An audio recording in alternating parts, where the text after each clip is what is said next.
Saksi sa Double B! Weng, ano ba ito? Ano? Hindi sila makabawi sa bigas dahil nga tinakdaan ng presyo. Bumabawi naman ngayon sa kamatis. Diba may 200 pesos per kilo? Oo, di ba? Ano yun? Grabe ang kamatis po ngayon, ha? Nasa 240 pesos pinakamataas na kilo ho ng kamatis. Dati tinatapon lang to. Sa sobrang Totoo ka dami. dyan. Pero Joel, alam mo ba, pero tami sinabi kahapon sa Ano? atin ni dating Secretary Peñole na yung bigas hindi parang kamatis na pwede mong iipitin na supply kasi nabubulok yan, di ba? Ang bigas, pwede mo Pwede siyang mo i-store. i-store na Pwede matagal. i-store, Tapos ilarga mo kapag halimbawa ay tumaas ang presyo, ay di kikita ka ng malaki. Kaya lang, yung nang katulad ng kamatis na, sa problema sa kamatis, una, may mga lugar na malakas ang produksyon.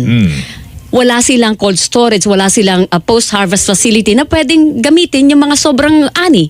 Wala rin silang pasilidad o kaya naman logistics para mailipat agad sa ibang lugar na nangangailangan ng kamatis.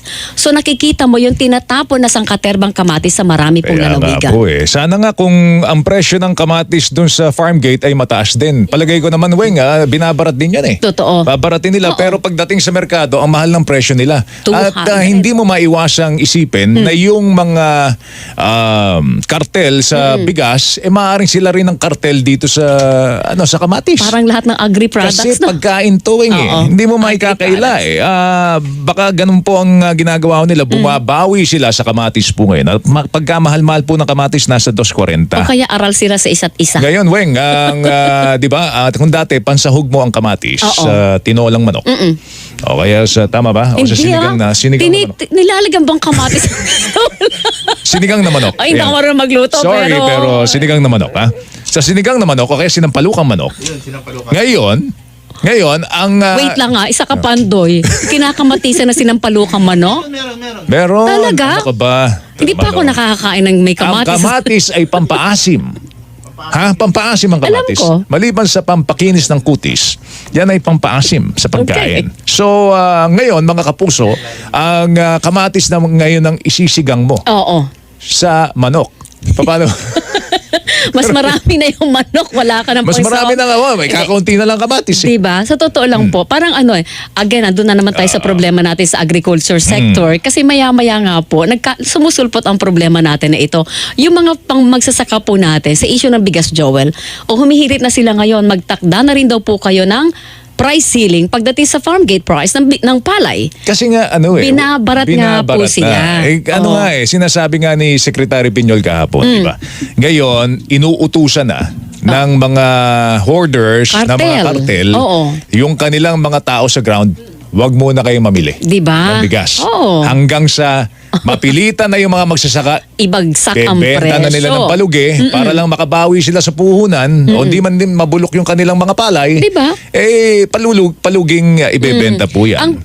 Tsaka doon sila kikilos. Diba? Correct. Ang prevailing farm gate price pala, Joel, gusto nila manatili ito 22 to 23 pesos per kilo daw. Kaya lang, para pipiliting bumagsak, yung sinabi mo ang kwento ni Secretary Peñol kahapon, para maibenta naman sa 16 to 17, pag bumaba na sa presyo yun, wala nang kita ang mga magsasaka.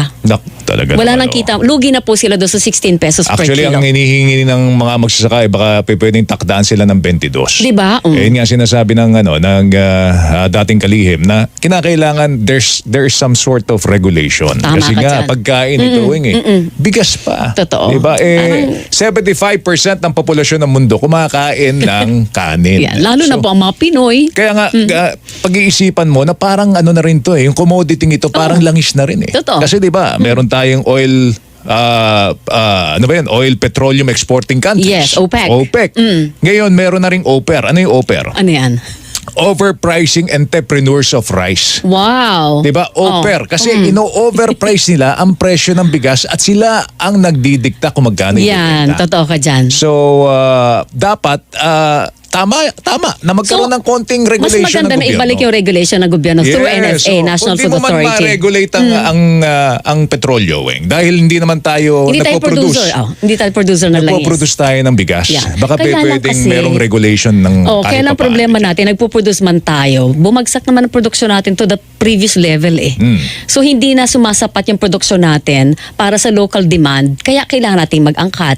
Plus, madalas tayong binabagyo. So kahit ang ganda ng iyong yung pagkakatanim. Pag binagyo ka, ay di, lagas na naman ang production mo.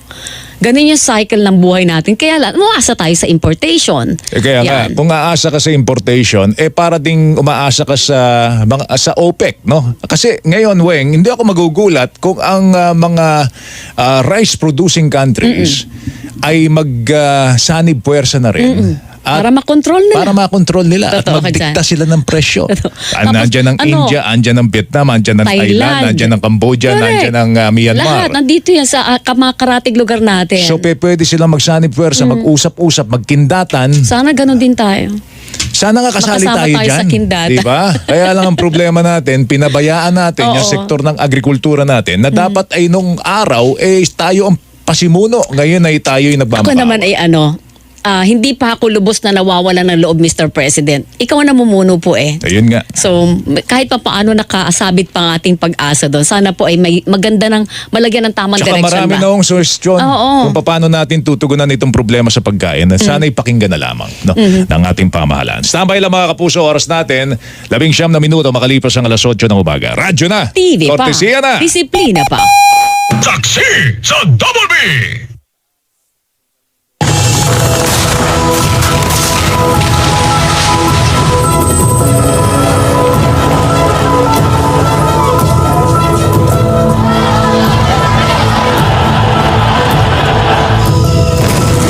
Kasabay ng mabilis na pagbabago ng mundo at pagdami ng malalaking hamong ating hinaharap, buong puso nating niyayakap ang mas malaking misyon at mas malawak na paglilingkod bilang News Authority ng Filipino. Ang GMA Integrated News, binubuo na higit sa 1,000 journalists, staff at crew na hindi matitinag sa paghahatid ng bawat balitang mahalaga sa mga Pilipino sa loob at labas ng bansa. Hatid natin ang mga nangunguna at pinakapinagkakatiwalaang news programs on Philippine TV. Mula umaga hanggang gabi, ating pagbabantay para makarating sa ating mga kababayan ang impormasyong gagabay sa ating pang-araw-araw na buhay. Hatid din ng GMA Integrated News ang pinakamaraming regional newscasts in local languages. Kaya tiyak na maaabot ng ating pagbabalita ang lahat ng panig ng bansa. Ang ating super radyo nationwide, sinisiguradong una tayo sa paghatid ng headlines, breaking news at mga special coverage. We've got everything covered online at tinitiyak naming napapanahon. Malinaw at totoo ang balitang inyong mapapanood at mababasa anumang oras. Ang News Authority ng Filipino, Mas pinalakas at pinalawak pa. Ang paglilingkod sa bayan. Buong buo ang puwersa. Sa pagbabantay at pagbabalita. hindi matitinag Sa anumang hamon ng panahon. Narantiling tapat at sinasang-ayunan sa telebisyon, radyo at online. Hatid ang pinakamalalaking balita at istorya ng Pilipino sa mundo. Mas malaking misyon, mas malawak na paglilingkod sa bayan. Karangalan po naming lahat na maging bahagi ng pinakamalaki at pinakapinagkakatiwalaang news organization sa bansa. Ito ang GMA